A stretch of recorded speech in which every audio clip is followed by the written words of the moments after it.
Shadow Warrior 3 makes its day-and-date release over on PlayStation Now, marking the service's first real day-and-date release title. So we're going to go ahead and take a look at performance on PlayStation Now for the PC app.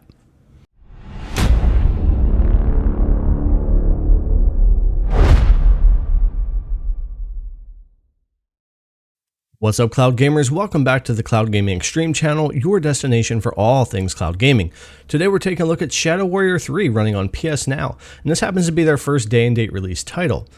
Now on PS Now on the PC, you can click in here for some options and optimize your stream and get some upscaling if you're on a 1440p or 4K monitor. I always like to point this out, and if your GPU is capable, I highly recommend using this feature. It does help a lot with the quality of the stream, and it makes a big difference for me. Now getting into the game, we'll look at the settings first, and there's not a lot here when we are on the PS4 version, so there's no frame rate options or anything like that. The game does suffer some on the PS4 when it comes to frame rate, and we'll talk about that more. But as far as the streaming experience, that's not really PS Now's fault.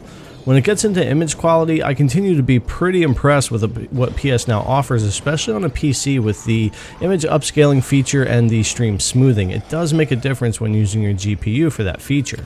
Also, input latency feels fantastic when it comes to this, and I am using my PS4 controller plugged into my PC. This is typically how I play PS Now. This particular level surprisingly is a little bit better for me on the frame rate, but when we switch over to the next level, a little bit different scenery, you'll see a little bit more of the dips. But it's definitely not running anywhere near 60, and it doesn't seem to be locked at a 30 either. But I'll be testing this over on PS5 to find out what kind of frame rate I'm getting there, and that might give me a little bit better idea because there's no true next-gen version of this game anyways.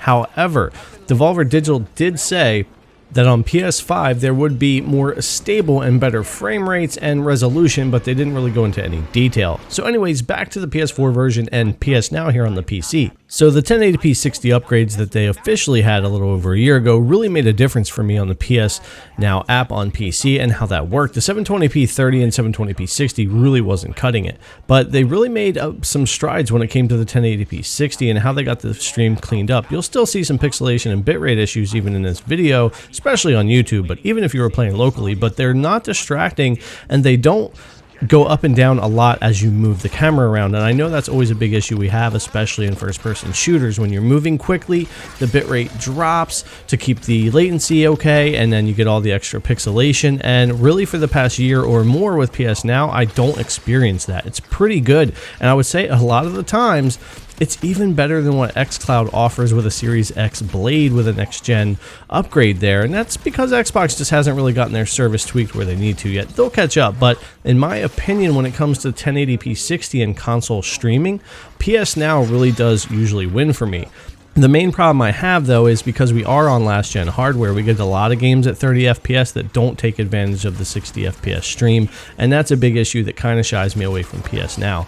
I really want to see PlayStation make some upgrades here and start being able to run the newer-gen games. We want to see PS5 games, and I want to see games have better frame rates. That'll make a big difference.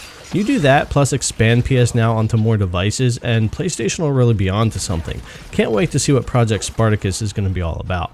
Alright guys, I think that's pretty much going to do it. I've talked long enough and talked to you about PS Now and Shadow Warrior 3 enough. I'm having a lot of fun with this game. I'm glad I decided to get in and test it. I'll be able to enjoy this locally on my PS5 and on my PC with PS Now. Alright guys, thanks a lot for coming to watch as always. I really appreciate it. If you haven't already, leave us your comment down below and let us know how you're playing Shadow Warrior 3. And if you haven't already, subscribe, ring the bell, and give us a like. Thanks again for coming to watch, and we'll see you guys in the next one.